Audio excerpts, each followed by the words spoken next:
میرے کارکن نظریاتی ہیں، نظریاتی ہیں،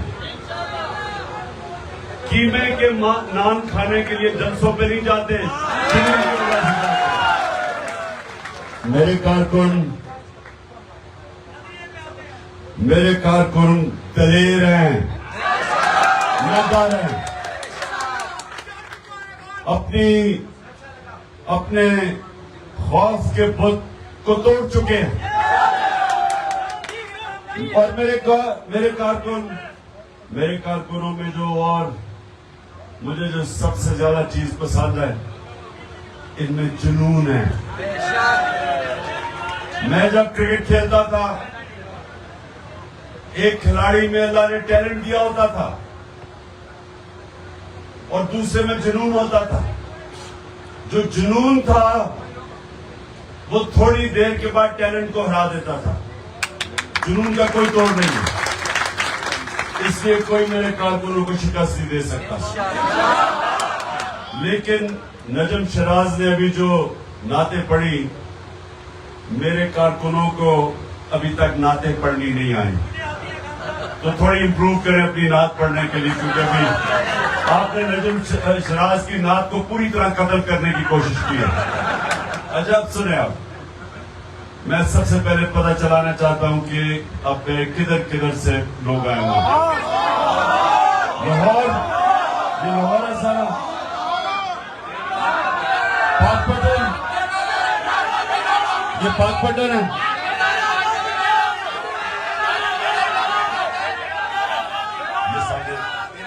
اچھا ایک منٹ، پاک پٹن تو آپ تو بابا فرید گنج شکر کی زمین سے ہو، تو آپ تو خاص اللہ کا کرم ہے آپ پہ۔ ڈیرہ غازی خان، اچھا ڈیرہ، ہاں وہ میں پرانے اپنے کارکن کو دیکھ رہا ہوں ڈیرہ غازی خان سے۔ آگے سارا ڈیرہ غازی خان، یہ سبات میاں والی کے بعد جو میں پہلا الیکشن لڑا تھا، سوات کے لوگوں نے مجھے سب سے زیادہ ووٹ دی۔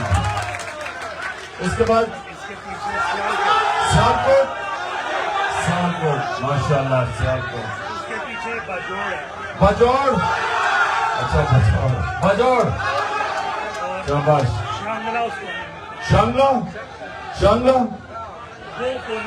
شانگلہ، اچھا وہ کونے پہ، ہاں میں دیکھ رہا ہوں اپنے، اور ادھر پیچھے بس بنیر، کتنے لوگ ہیں بنیر سے؟ بنیر سے مجھے نہیں نظر آ رہے لوگ، اچھا بنیر کل ہے بنیر۔ اچھا جی اب ذرا سنیں، مکمل خاموشی۔ اب میرا کام ہے یاد رکھنا، ایک لیڈر باپ کی طرح ہوتا ہے۔ اب جس طرح میں اپنے بیٹوں کو اپنے دین اسلام کی تربیت کرتا ہوں، اسی طرح میں اب آپ کو کرنے لگا۔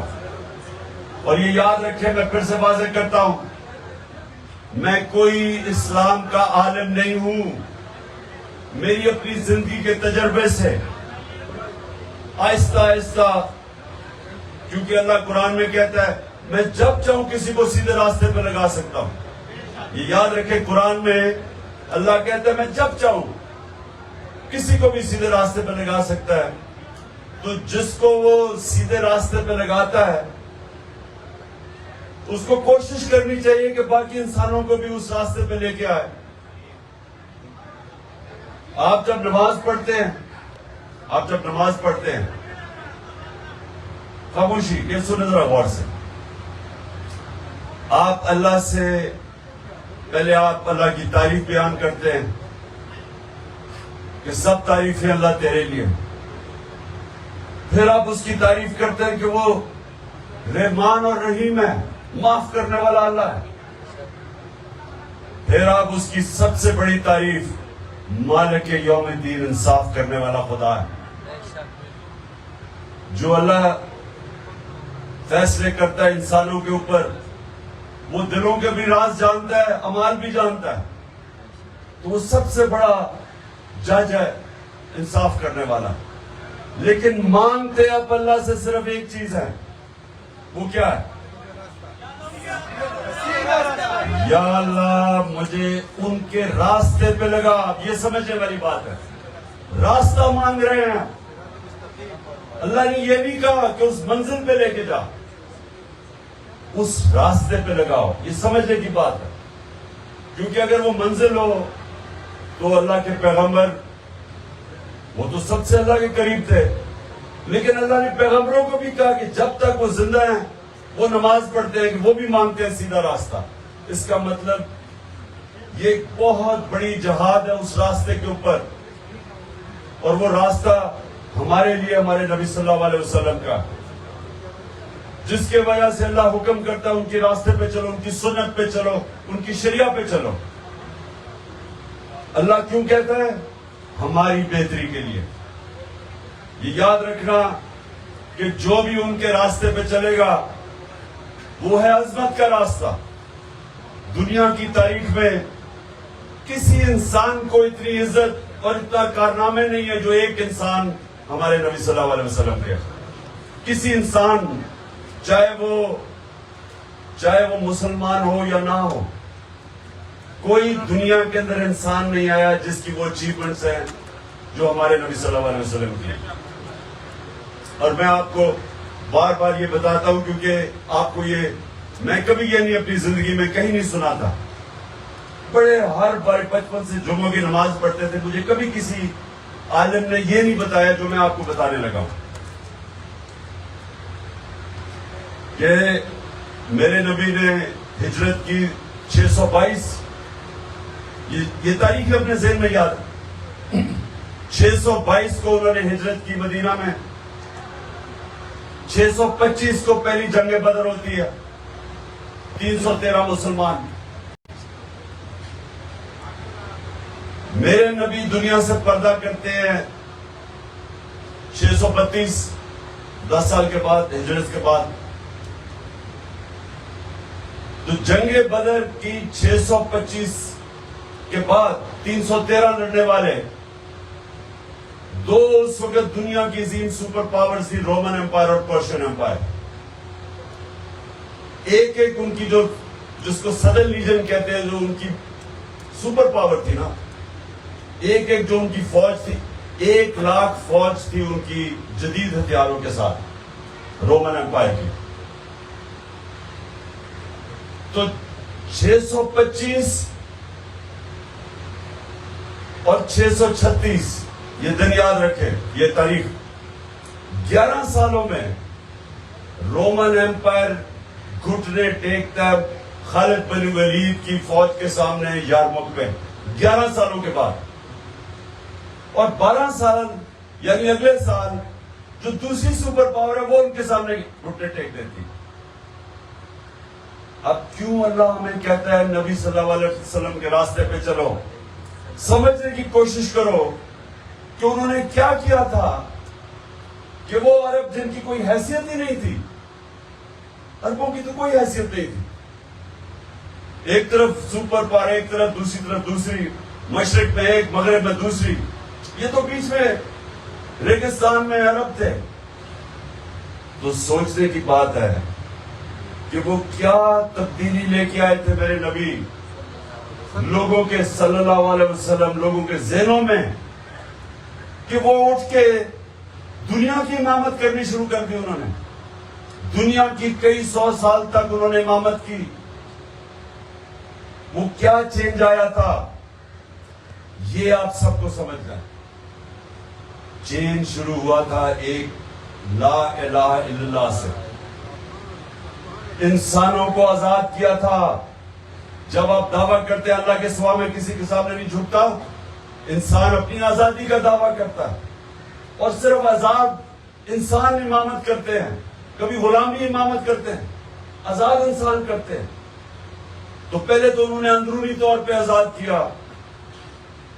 جب یہ آپ دعویٰ کرتے ہیں تو آپ بت توڑ دیتے ہیں جو انسان کو زمین پہ رکھتے ہیں.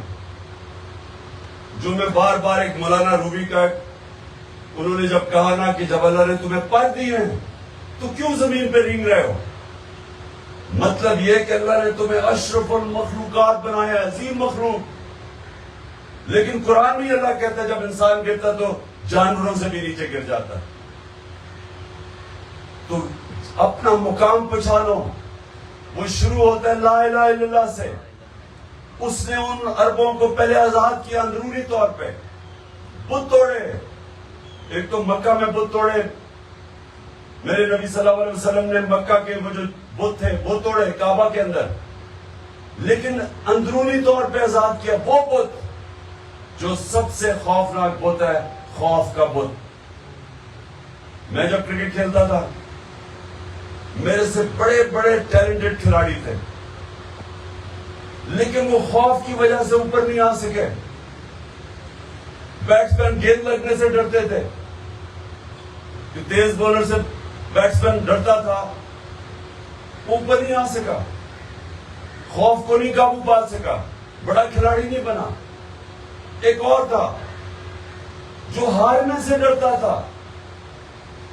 یہ یاد رکھیں میری زندگی گزری ہے مقابلے میں, جو ہارنے سے ڈرتا ہے اس کو جیتنا نہیں آتا.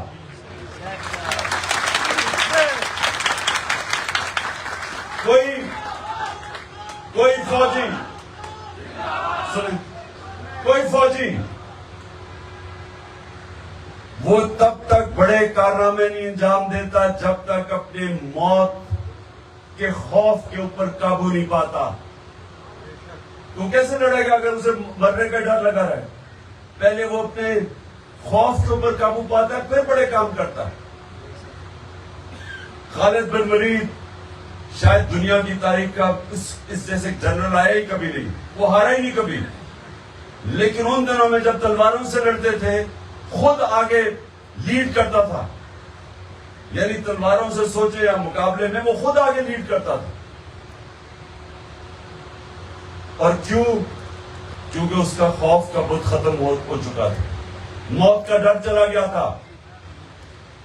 اور جب خالد بن ولید مرنے والے تھے, حضرت عمر سے بات کر رہے ہیں, تو حضرت عمر وہ کہتے کہ اتنی میں نے جنگیں لڑی, کیوں میں اس طرح مر رہا ہوں؟ میں چاہتا تھا کہ میں جنگ میں شہید ہوں. تو حضرت عمر نے انہیں کہا کہ دیکھو تمہیں نبی صلی اللہ علیہ وسلم نے بہت بڑا خطاب دیا ہوا تھا, سیف اللہ, اللہ کی تلوار, وہ کیسے کوئی اس کو مار سکتا تھا؟ تو میں آپ کو بتانے کی کوشش کر رہا ہوں کہ حضرت خالد بن ولید کا کوئی جسم کا حصہ ہی نہیں تھا جدھر زخم نہیں تھا, لیکن مرا نہیں, کیونکہ زندگی موت اللہ کے ہاتھ میں. یہ جب آپ کے ذہن میں یہ آ جائے گا, جب آپ کے ذہن میں یہ بات آ جائے گی, جب آپ کے ذہن میں یہ آ جائے گا کہ انسان سے اللہ نے وہ حق ہی لے لیا مارنے کا کسی کو, وہ اللہ کا فیصلہ ہے. وہ یا اپنے تلوار سے جانا ہے, یا شہادت سے جانا ہے, یا کینسر سے جانا ہے, وہ اللہ کا فیصلہ ہے. انسان کو آزاد کیا اس خوف سے. اور دوسرا خوف کہ میری جی روزی نہ چلی جائے. اب یہ کئی پولیس والوں نے, رینجرز نے ظلم کیا کہ یہاں ایک وہ پتا تھا غلط کر رہے ہیں, عورتیں بچے ہیں یہاں, شیل مار رہے ہیں, وہ پیلٹ گنز مار رہے ہیں, پتا تھا غلط ہے, لیکن نوکری زیادہ, رزق زیادہ عزیز تھی. ایمان اعتماد نہیں تھا کہ اللہ کے ہاتھ میں ہے رزق. اگر اللہ کا یہ آپ کو اعتماد ہوتا وہ اپنے ضمیر کی آواز سنتا, بجائے یہ کہ کسی اوپر جرائم پیشہ لوگ ان کو غلط آرڈر کر رہے ہیں اور ان کے کہنے کے اوپر بے قصور لوگوں کے اوپر حملے کر رہے ہیں اور ان کو زخمی کر رہے ہیں. یہ روکتا ہے, اس لیے انسان اوپر چلا جاتا ہے. جو اللہ کے اوپر ایمان رکھنے والا آدمی, اس لیے وہ عرب دنیا کی امامت کی انہوں نے, جن کی حیثیت نہیں تھی وہ آزاد ہو گئے لوگ. ذلت عزت ذلت, یہ بھی لوگوں کو خوف ہے جی وہ مجھے ذلیل کر دے گا, وہ میرے کسی نے مجھے, یہ جتنے گندے گندے لوگ ہیں یہ کی پی ڈی ایم کے اندر ایک سے ایک بڑا گھٹیا اور جرائم پیشہ آدمی اور غلط باتیں کرنے والا, کتنی انہوں نے ہر روز آپ سنتے ٹی وی پہ میری یہ تعریفیں کرتے ہیں. کبھی کیا کر لیا انہوں نے مجھے